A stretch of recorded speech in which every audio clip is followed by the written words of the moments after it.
अस्सलाम वालेकुम, good morning. कैसे हैं आप सब? तो चलिए आज हम लोग फिर से स्टार्ट करते हैं अपना क्लास। और आज हम पढ़ाने जा रहे हैं एक्सक्रीटरी सिस्टम। तो एक्सक्रीटरी सिस्टम किसको कहते हैं? एक्सक्रीटरी सिस्टम को तो मैंने डेफिनेशन कल ही बता दिया था कि जितने भी बॉडी में हमारे मेटाबॉलिक वेस्ट, बायोलॉजिकल वेस्ट, जितने भी हमारे बॉडी में वेस्ट निकलते हैं, उन सारे को जो एक्सक्रीट करने का, जो बाहर जो एक्सपेल आउट होता है, उसे ही हम लोग, जो सिस्टम इस काम को करता है उसे हम लोग एक्सक्रीटरी सिस्टम कहते हैं। यानी अगर एक्सक्रीशन होता क्या है, तो इसका डेफिनेशन बहुत अच्छा है। बहुत लोग सोचते हैं कि पेशाब हो गया, लैट्रिन हो गया, ये एक्सक्रीशन है। ये बिल्कुल भी गलत है। वो सब एक्सक्रीटरी सिस्टम नहीं है। ये जो है, जितना भी हमारे बॉडी में मेटाबॉलिक वेस्ट बचता है, यूरिया है, नाइट्रोजनियस वेस्ट है, जैसे यूरिक एसिड है, अमोनिया है, यूरिन है ना, पसीना है, सीबम है, फिर आपको कार्बन डाइऑक्साइड है जो कि इससे निकलता है, स्किन से, ये सारा इससे आपको लंग से कार्बन डाइऑक्साइड निकला, स्किन से पसीना निकला, है ना। तो ये भी जितना आपका एलिमेंट्री कैनाल से जितना भी अनडाइजेस्टेड वेस्ट मटेरियल निकला, ये हमारे बॉडी में से जितने भी मेटाबॉलिक वेस्ट्स हैं, वो सब जो शरीर से बाहर निकल रहा है, उस निकालने वाली प्रोसेस को ही हम लोग एक्सक्रीटरी सिस्टम कहते हैं। तो बहुत हल्का फुल्का डेफिनेशन याद रखिए आप लोग। Removal of metabolic waste from our body is known as the excretory system, है ना, या excretion. The removal of the metabolic waste products from our body such as nitrogenous waste material such as urea, uric acid, ammonia from our body is known as excretion. तो ये हो गया। अब excretory organ कौन कौन से होते हैं? अभी आप पूछ सकते हो कि मैम कौन कौन से एक्सक्रीटरी ऑर्गन है जो कि हमारे बॉडी से सारे के सारे जो है गंदगी को, पॉइजनस को, वेस्ट मटेरियल को बाहर निकालते हैं। तो सबसे पहले तो आप स्किन देख लीजिए। स्किन भी बोलोगे स्किन कैसे निकालता है? वो पसीना वगैरह निकालता है, गंदगी निकालता है ना। दूसरा है कि आपको लंग्स हो गया, जो कि कार्बन डाइऑक्साइड निकालता है, नॉस्ट्रिल के ज़रिए वो बाहर चला जाता है। स्मॉल इंटेस्टाइन है, वो भी एक तरह का आपका एक्सक्रीटरी ऑर्गन है। बोलोगे वो कैसे? वो भी आपको अनडाइजेस्टेड वेस्ट मटेरियल निकालता है, रेक्टम में भेजता है, कोलन में, लार्ज इंटेस्टाइन में, है ना। लेकिन ये सब थोड़ा, इनका उतना ज़्यादा काम नहीं है, थोड़ा थोड़ा काम है साइड में। लेकिन जो हमारा बॉडी का जो सबसे इम्पॉर्टेंट वर्क जो है ये एक्सक्रीटरी सिस्टम का करता है, वो आपका किडनी करता है। कौन करता है? किडनी। ठीक है, किडनी ये जो है, ये हमारा जो है, ये है एक्सक्रीटरी ऑर्गन, और ये सबसे ही इम्पॉर्टेंट है। और ये जो है, इसके बारे में हम लोग थोड़ा सा जान लें। हमारे बॉडी में बहुत सारे इंपॉर्टेंट ऑर्गन है, हार्ट है, लंग है, लीवर है। ये सब हमारी थोरेसिक कैविटी में रहती है, यानी कि थोरेसिक साइड में रहता है। थोरेसिक साइड में बीच में थोड़ा लेफ्ट साइड हार्ट रहा, उसके दोनों साइड लंग रहा, और थोड़ा सा नीचे टिल्ट करता हुआ नीचे में बड़ा सा सबसे बड़ा ऑर्गन होता है जो कि ग्लैंड माना जाता है सबसे बड़ा, वो लीवर रहता है। तो वो ये सब आपका थोरेसिक कैविटी में है, रिब केज के अंदर। और जो, लेकिन ये जो किडनी जो होता है, ये हमारा लेटरल साइड नीचे एब्डोमेन में होता है। कहाँ होता है? एब्डोमेन में, यानी ये एब्डोमिनल कैविटी में होता है, साइड में होता है, वही सबके नीचे ही होता है। और आगे में तो आपका पूरा इंटेस्टाइन हुआ, एलिमेंट्री कैनाल वाला पोर्शन हुआ, डाइजेस्टिव ट्रैक्ट हुआ। थोड़ा सा लेटरल साइड में कर दीजिए, पीछे में। तो इनका क्या शेप होता है ये जान लीजिए। ये आपका बीन की तरह होता है। किसकी तरह? जैसा आपका बीन्स होता है ना, सेम सेम, ये थोड़ा सेम इसका शेप टाइप का होता है, यानी किडनी का होता है। ये आपका किडनी हुआ, है ना। और ये बीन शेप्ड होता है। किस शेप्ड का होता है? Bean shape. जिस तरह का आप सेम होता है या मटर टाइप का होता है, थोड़ा सा बीच में नॉच, थोड़ा सा ये होता है, ग्रूव टाइप का होता है इधर। और ये इस तरह से अच्छे से बना लीजिए, ये हुआ, है ना, ये आपका किडनी हुआ। तो यही हमारा मेन जो है, ये हमारा मेन एक्सक्रीटरी ऑर्गन है। ये एक छलनी टाइप का काम करता है। जैसे कि आप लोग चाय बनाते हो तो एक सीड ट्यूब होता है ना, छलनी। कोई भी चीज़ को आप इम्प्योरिटीज़ को निकालते हो और सब गंदगी इसमें रह जाती है, बाकी सब नीचे आ जाता है। वो ये हमारा जो है, ये एक छलनी का काम करता है, यानी एक इसके अंदर सारे मटेरियल्स निकलते हैं। तो ये जो है हमारे बॉडी में होता है, और ये साइड में होता है, लेटरल साइड में होता है। किडनी बीन शेप्ड का होता है। और ये जो है क्या होता है, यही हमारा एक्सक्रीटरी ऑर्गन है। अब हम इसमें कुछ प्रोसेस होता है, ये किस तरह से हमारा को एक्सक्रीशन बॉडी से करता है वो हम आपको बताते हैं। तो ये आप समझ जाइए कि किस तरह का ये होता है। किडनी शेप का होता है, दो होता है, लेटरल साइड में होता है, एब्डोमिनल कैविटी में होता है ना। और इसमें ये जो दो किडनी है, इसमें दोनों एकदम पैरेलल एक साथ नहीं रहता है, माने कि ये दोनों ऐसे एक साथ ऐसे नहीं रहता, बस एक थोड़ा सा नीचे रहेगा, है ना, एक थोड़ा सा नीचे रहता है, जब दब जाता है इससे लीवर से, है ना। लीवर तो ऊपर रहता है, वो थोड़ा सा नीचे झुका रहता है, और एक ऐसे रहता है, क्योंकि लीवर तो सबसे बड़ा ग्लैंड है तो उससे थोड़ा प्रेस होता है। यानी ये जो किडनी है, ये एक दोनों का साइज आप लेवल देखोगे तो एक बराबर नहीं होता है, बल्कि ये कुछ ऊपर में होता है, समझ में ना, हाइट में ये ऐसे से ये ऊपर चला जाएगा। ऊपर से क्या होता है, अब इसमें जो है ऊपर से आपका ये आ रहा है, ये आपका ऊपर से वेन्स या आर्टरी वेन, ये जो ब्लड लेकर के आता है, ये किस में जाता है, ब्लड सब ऊपर से जितना भी डीऑक्सीजनेटेड ब्लड या जो है वो आपका रीनाल आर्टरी से इसमें आता है, एक किडनी में जाता है। ठीक इधर से भी है, इधर से भी एक रीनाल वेन जाता है। माने दो किडनी है, दोनों भी एक ब्लड जो लेते हुए आता है, जो आपको पता है ना कि जैसे लंग्स में भी बहुत सारी पल्मोनरी आर्टरी वगैरह जाती है, पल्मोनरी वेन जाता है, एक ऑक्सीजनेटेड ब्लड रहता है, एक आपका डीऑक्सीजनेटेड ब्लड रहता है। डीऑक्सीजनेटेड मतलब उसमें कार्बन डाइऑक्साइड, ऑक्सीजनेटेड मतलब उसमें ऑक्सीजन। जस्ट लाइक दैट, उसके तरह ही इसमें भी ऊपर से जो है एक ऑक्सीजन से भरा हुआ जो है आर्टरी आती है, रीनाल आर्टरी, और एक जो है वापस ले जाती है रीनाल वेन, है ना। इसको रीनाल मतलब क्या होता है, रीनाल मतलब किडनी, किडनी से जो, किडनी का ही नाम, इसलिए जो किडनी में आया आर्टरी उसको रीनाल आर्टरी कहते हैं, रीनाल वेन। और इसके ऊपर जो है ये सब डबल लेयर का बना होता है, इसको पेरिटोनियम कहते हैं, और लंग्स वाले को प्लूरल कहते हैं, प्लूरल मेम्ब्रेन। तो यहाँ पर ये डबल लेयर का होता है, ठीक है ना। ये किडनी, इसकी जो बाहरी झिल्ली को हम लोग कॉर्टेक्स बोलते हैं। क्या बोलते हैं, बाहरी आवरण को, बाहरी कवरिंग को कॉर्टेक्स, और जो अंदर रहता है इसको हम लोग मेडुला बोलते हैं ना। मेडुला अंदर रहा, अंदर वाली झिल्ली, अंदर वाली कवरिंग, और बाहर वाली जो कवरिंग है उसको कॉर्टेक्स बोलते हैं।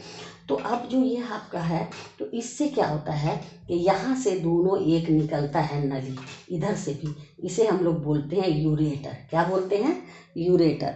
ये यूरेटर जा करके एक मस्कुलर बैग जैसा होता है जिसमें यूरिन स्टोर होता है, उसमें पेशाब जो है वो इस यूरेटर से ऐसे आएगा, ये नली से ऐसे करके आएगा यूरेटर से, और यहाँ पर एक थैली की तरह होता है, ये एक थैली की तरह मस्कुलर बैग होता है, जिसे हम लोग यूरिनरी ब्लैडर कहते हैं। यूरिनरी ब्लैडर, क्या बोलते हैं, यूरिनरी ब्लैडर।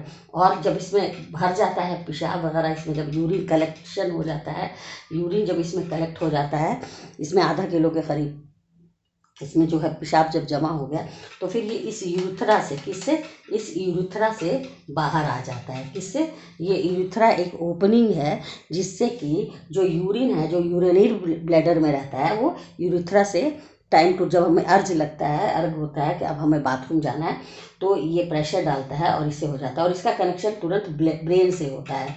किससे कनेक्शन होता है, एक नर्व्स, जो कि ब्रेन आपको लगता है कि अब आपको बाथरूम जाने का टाइम हो रहा है ना, बाथरूम लग रहा है आपको, तो आप इसी तरह से टाइम टू टाइम जो भी है ये बाथरूम बाहर पास आउट का बाहर निकाल देते हो ना, यूरिन बाहर आ जाता है। लेकिन अगर ये चीज़ नहीं रहेगा तो डायरेक्ट यूरेथ्रा से तो कंटिन्यू नल की तरह, पाइप की तरह पेशाब होता रहेगा। तो ये एक बहुत ही इंपॉर्टेंट पार्ट है जो कि बैग में भरता रहता है। जैसे ही बैग फुल हो गया, प्रेशर आया, आपको लगेगा कि आपको बाथरूम जैसे जाने का महसूस होगा ना, तो आप जाने लगेगा, फिर ये खाली हो जाएगा, फिर ये धीरे धीरे इसमें भर जाएगा। तो आपने क्या देखा कि एक किडनी है, ऊपर से एक ब्लड इसमें आ रहा है, ऑक्सीजनेटेड ब्लड आ रहा है, एक में डीऑक्सीजनेटेड ब्लड आ रहा है रीनाल आर्टरी, रीनाल वेन से, जो कि इंफीरियर वेना कावा सब पूरे बॉडी पार्ट से जगह से लेकर के आती है ना।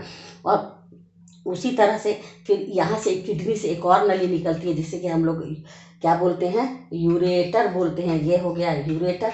यूरेटर ये दोनों साइड होता है, दो किडनी है तो दोनों साइड, क्योंकि बहुत ज़्यादा, तो किडनी से एक दोनों नली निकलती है, दो पाइप जैसा निकलता है, ट्यूब टाइप का निकलता है, जिसे हम लोग यूरेटर कहते हैं।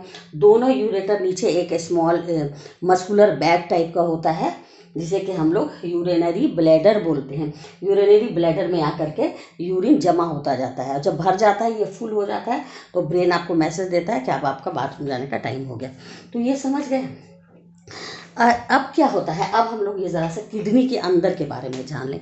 इस किडनी के अंदर जो है, जब ये ऐसे बता देते हैं, ये जो किडनी है इसका एक यूनिट होता है। इसमें तो बहुत सारे, ये जो किडनी जब हम बना रहे हैं, ये जो हम लोगों ने किडनी बनाया, ये इस किडनी के अंदर जो ये आर्टरीज वगैरह आई, ब्लड लगे, ये बहुत सारी कैपिलरीज में बट गई, बहुत सारी कैपिलरीज में। जैसे आप लोगों ने उसमें पढ़ा था कि लंग्स में भी आकर के बहुत सारी कैपिलरीज में बढ़ जाती है और आगे में एल्व्यूलाई हो जाता है, उसी तरह से भी इसमें भी बहुत सारा, यानी कि एक किडनी में कम से कम 8 लाख ये नेफ्रॉन्स रहता है। नेफ्रॉन, अब नेफ्रॉन क्या होता है, ये एक इसका यूनिट है। ये इसका क्या है, unit of kidney. Unit of kidney, जैसे कि अब आप मकान बनाते हो, तो मकान बनाने में आपको ईंटा चाहिए, सीमेंट चाहिए, गारा चाहिए, पानी चाहिए, लेकिन मेन उसका पार्ट क्या होता है, ईंटा होता है। उसी तरह से इसमें जो किडनी में बहुत सारा चीज़ रहता है, लेकिन उसमें जो है, जो इसका यूनिट होता है, वो एक सेल जो होता है, इसका जो एक यूनिट सेल होता है, इसके सेल को हम लोग नेफ्रॉन बोलते हैं। क्या बोलते हैं, नेफ्रॉन। इसलिए जो किडनी का जो डॉक्टर होता है, जो ये सब काम करता है, उसको नेफ्रोलॉजिस्ट बोला जाता है, और जो हड्डी का डॉक्टर होता है उसको कार्डियोलॉजिस्ट बोला जाता है। इसलिए ये कन्फ्यूज़न नहीं करो। जो आँख का डॉक्टर होता है उसको ऑप्टिलोमोलॉजिस्ट बोलते हैं ना, इस तरह से सबका अपना अपना नाम है। जो कीड़ा वगैरह का देखता है उसे इंटोमोलॉजिस्ट बोलते हैं ना। तो ये जो है नेफ्रोलॉजिस्ट, जो किडनी के ये सब काम करता है, ये सब ऑपरेशन करता है, किडनी का डायलिसिस वगैरह होता है, तो उसे हम लोग नेफ्रोलॉजिस्ट के पास जाना होता है। कौन सा सबसे बड़ा नेफ्रोलॉजिस्ट है भाई पटना में, वो आप लोग सर्च कीजिए गूगल पे, है ना।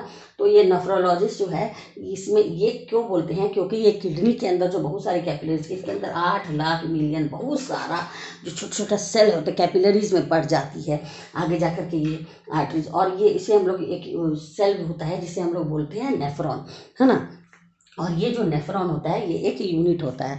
अब आप समझ जाइए कि ये फिर आगे जा कर के ये नेफ्रॉन कैसे काम करता है, कैसे ब्लड आता है अपना सारा इम्प्योरिटीज़ लेकर।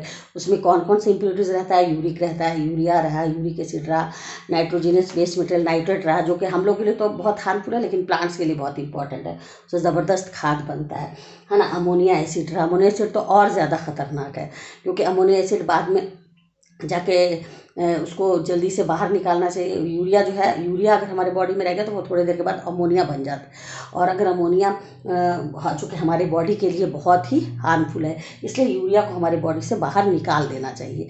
और अगर हम नहीं निकालेंगे तो हमारी बॉडी में जो यूरिक एसिड है वो दोबारा अमोनिया बन जाएगा, और अमोनिया बहुत ख़तरनाक है, बॉडी के लिए बहुत हार्मफुल गैस है। लेकिन और भी बहुत इंपॉर्टेंट हमारे इसमें वेस्ट मटेरियल्स में आ जाता है, जैसे ग्लूकोज है, शुगर है, सुक्रोज है, ये सब हमारे लिए सॉल्ट्स है, ये सब जो है हमारे बॉडी के लिए इम्पॉर्टेंट है। तो इसको भी अगर बाहर निकाल देगा तो नुकसान होगा हमारे बॉडी का। इसलिए यहाँ पर एक ऐसा प्रोसेस होता है ये इस नेफ्रॉन में, जो कि क्या करता है कि सब इम्पॉर्टेंट पार्ट को वापस रीऑब्जर्व कर लेता है किडनी।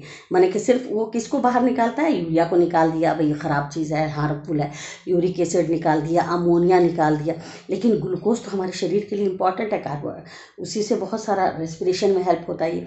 तो ग्लूकोज वगैरह जो अगर वो वापस नहीं जा करके वो वापस रीऑब्जॉर्प्शन हो जाता है इसी नेफ्रॉन में, ये सारा ये वर्क करता है, वो भी हम आपको बताएंगे, और वो वापस ब्लड में दे देता है। अब क्या होता है कि ये यूनिट ऑफ किडनी है, उसे हम लोग नेफ्रॉन कहते हैं। अब ये नेफ्रॉन कैसा होता है, देखो ब्रेन का भी एक यूनिट होता है, ब्रेन जो सेल होता है उसमें भी एक यूनिट होता है।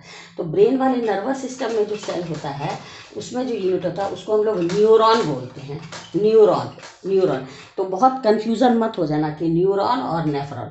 नेफ्रॉन जो है वो किडनी का यूनिट होता है, और न्यूरॉन जो है वो ब्रेन का यूनिट होता है। यानी ब्रेन का जो सेल होता है उसे हम लोग नर्वस सिस्टम का जो एक सेल होता है वो न्यूरॉन हुआ, और किडनी में का जो एक यूनिट सेल होता है फंक्शनल यूनिट ऑफ किडनी, उसको हम लोग नेफ्रॉन कहते हैं। अब आप लोग नेफ्रॉन का स्ट्रक्चर हम आपको बताते हैं, वो किस तरह से वर्क करता है।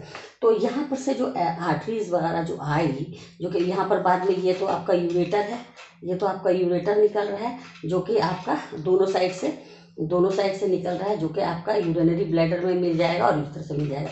तो ये जब आकर के जो ब्लड सब जो लाता है, जब ये कैपिलरीज में बढ़ जाती है, बढ़ते बढ़ते आर्टरीज में, फिर आर्टरी वेन को जब उसको देना होता है तो पहले कैपिलरीज में बढ़ती है। तो यही सब न्यूरॉन है जो कि 8 लाख के करीब होता है।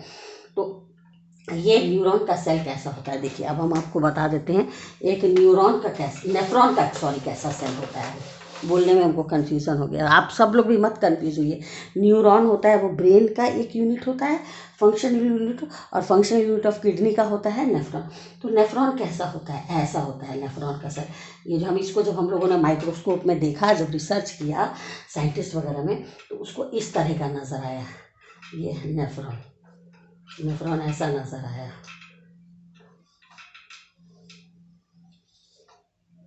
इस तरह का नज़र आया है ना।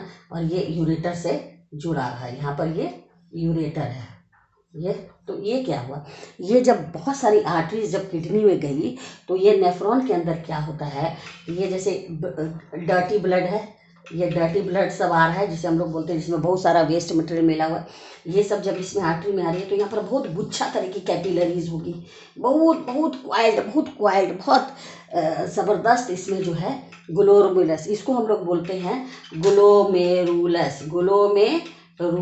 क्या बोलते हैं इसको हम लोग, ग्लोमेरुलस। ये बहुत होता है। और ये जो कप शेप का होगा, ऐसे कप शेप का होगा, और उसके बीच में बहुत गुच्छा टाइप का होगा, है ना। इसे हम लोग ग्लोमेरुलस बोलते हैं। और एक को अगर ले लोगे तो उसको ग्लोमेरुली बोलते हैं ना।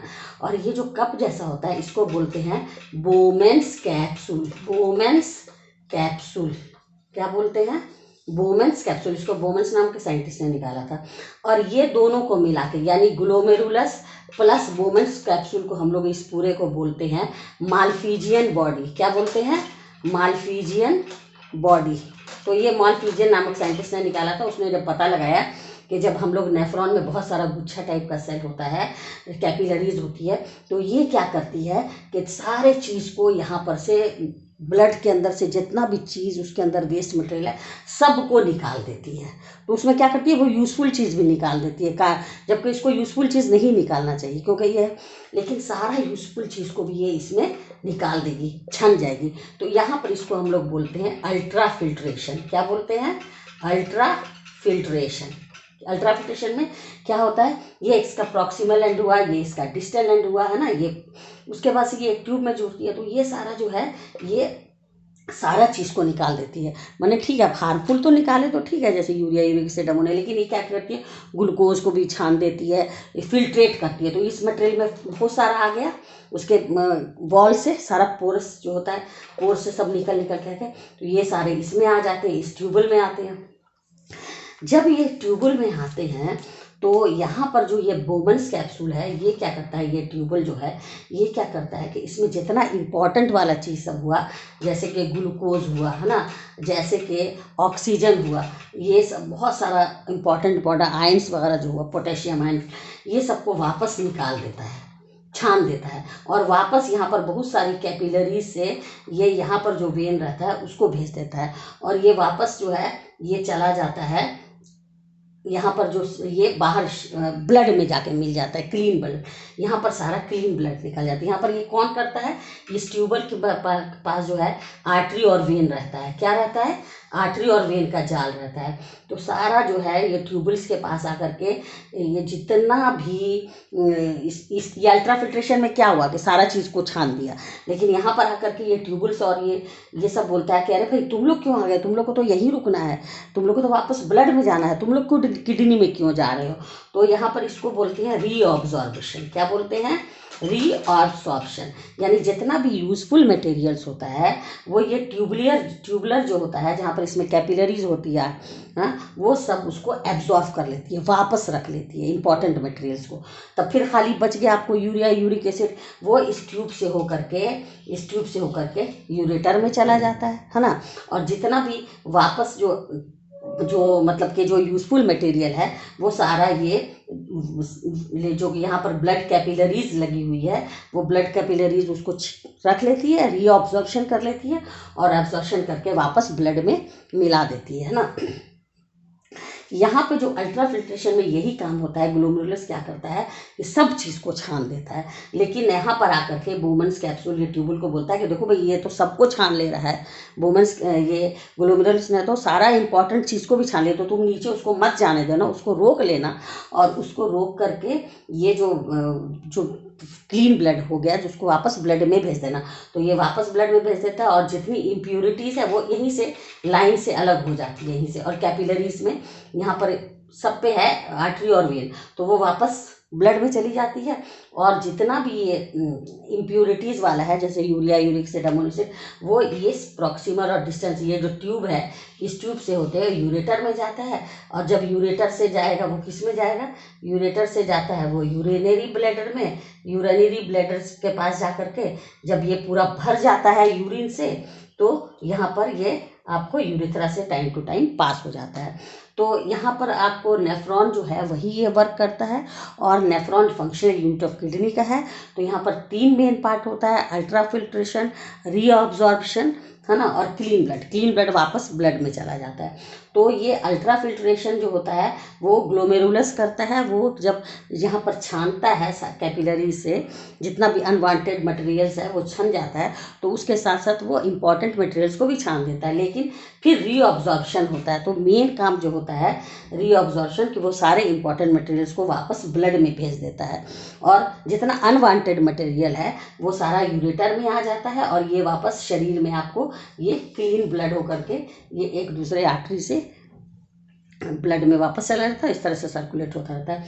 तो ये हमारा एक एक्सक्रीटरी सिस्टम है जो कि बहुत ही इम्पॉर्टेंट और बहुत ही आसान है। बस ये आपको याद रखना है कि इसका यूनिट नेफ्रॉन कैसे वर्क करता है, और नेफ्रॉन का क्या क्या मतलब ये होता है। आपको लग रहा होगा मैडम के तक घिच कर दी, देखो ये कप तरह का होता है ना, ये कप तरह का हुआ, और यहाँ से ये एक ऐसे ट्यूब निकालो, और ट्यूब ऐसे करके फिर यहाँ पर ये जो है यूरेटस में मिल जाता है ना, और इसी पर आर्टरी वेन जो है इसी पर रेड और ब्लू कलर का, है ना, वो इस पर लगा रहता है। तो यहाँ पर से जब डर्टी ब्लड इसमें आता है, यहाँ पर पूरा क्वाइल्ड होता है, क्वाइल्ड ग्लोमेरुलस, ये क्या होता है ग्लोमेरुलस, और नीचे वाले को हम लोग बोलते हैं, ये जो कप के स्ट्रक्चर होता है ये बोमेंस कैप्सूल और बोमेंस कैप्सूल, ये दोनों मिल करके माल्फिजियन बॉडी हम लोग बोलते हैं। तो जब ये पूरा छान देता है, तो यहाँ पर जो छान रहा है तो बेचारा अपने खुशी में सारा का सारा छान देता है। माने ये नहीं कि अनवांटेड को रख लेना चाहिए, सब मटेरियल को जो हमारे बॉडी के लिए इंपॉर्टेंट है उसको भी छान देता है। तो यहाँ पर हम लोग बोलते हैं अल्ट्रा फिल्ट्रेशन। क्या बोलेंगे, अल्ट्रा फिल्ट्रेशन। लेकिन जब यहाँ पर ये आता है तो पता है भाई तुमने सबको क्यों छान दी, तो यहाँ पर बोमेंस कैप्सूल यहाँ पर प्रॉक्सिमल एंड पर आते आते ये सारा जो इम्पॉर्टेंट है वो छन करके वो छान देता है, ऊपर ही में यहाँ पर छन जाता है ट्यूबल्स में पूरा वो छन जाता है। और जितना यहाँ पर इसको हम लोग बोलते हैं लूप ऑफ हैनले का लूप, यहाँ पर ऐसे मुड़ा रहता है। तो सब यहाँ पर रीअब्जॉर्प्शन यहाँ पर वापस ब्लड में आ जाता है, और जो गंदा मटेरियल है वो वापस इस ट्यूब में आ जाता है। ट्यूब में आने के बाद ये ट्यूब से ये यूरेथ्रा में आता है, और यूरेथ्रा से यूरिनरी ब्लैडर से ये यूरेटर में आता है। आपको पता है ना कि किडनी जो हम बनाए थे उसमें यूरेटर भी था, है ना। ये जो किडनी का जो शेप है ये, इसमें आर्टरी भी आ रही है ना, इधर से वेन भी निकल रहा है और यहाँ से यूरेटर भी निकल रहा है। तो जो फिर अनवांटेड है वो इसी यूरेटर से आ जाता है। दोनों किडनी में ये एक साथ काम होता है। अगर एक किडनी नहीं रहे तो एक किडनी से भी काम चल सकता है। कभी कभी क्या होता है, लोग एक किडनी किसी को ज़रूरत पड़ती है तो दे देते हैं, क्योंकि एक से भी काम चल जाता है। लेकिन चूँकि ज़्यादा होता है ये सब काम, इसलिए 2 किडनी ऊपर वाले ने बनाई है। तो ये जो है ये यहाँ पर दोनों से निकल करके ये आपको यूरिनरी ब्लैडर हुआ, यूरिनरी ब्लैडर से यूरेथ्रा से निकल गया। बस ये सिंपल सा है, लेकिन आपको याद रखना है कि नेफ्रॉन का क्या काम होता है। अल्ट्रा फिल्ट्रेशन होता है, नेफ्रॉन करता है, रीअब्सॉर्प्शन करता है ना, ये सारा मेन काम ये करता है। और इसमें मेनली बात तो और कुछ है नहीं, यही सब याद रखना है। सॉल्ट्स हमारे लिए बहुत इंपॉर्टेंट होते हैं, क्योंकि ये जो है ना किडनी हमारे बॉडी को का पीएच कंसंट्रेशन जो है हमारे इसको भी रेगुलेट करता है, वाटर का भी रेगुलेशन करता है। क्योंकि क्या होता है, कभी कभी हम ज़्यादा पानी पी लेते हैं तो हमको कितना चाहिए क्या नहीं, वो सब भी ये किडनी रेगुलेट करता है, रेगुलेशन का काम भी करता है। वाटर कंटेंट है ना, पीएच का कंट्रोल करता है, वाटर रेगुलेशन का काम करता है, एक्सक्रीशन का काम करता है। इम्पॉर्टेंट है, सारा अनवांटेड मटेरियल को निकालता है, लेकिन जो प्योर अच्छा मटेरियल है उसको भी वापस रीअब्जॉर्ब करता है। तो बस इसका यही डायग्राम है। और आपको पता होना चाहिए कि इसमें जो नेफ्रॉन है वो कितना होता है, कम से कम 8 लाख तक न्यूट्रॉन्स होता है। और ये डेली जो है ये 10 मिलीलीटर यूरिन जो है इसमें धीरे धीरे वो इसका ये करता है और ये यूरेटर में मिलता रहता है।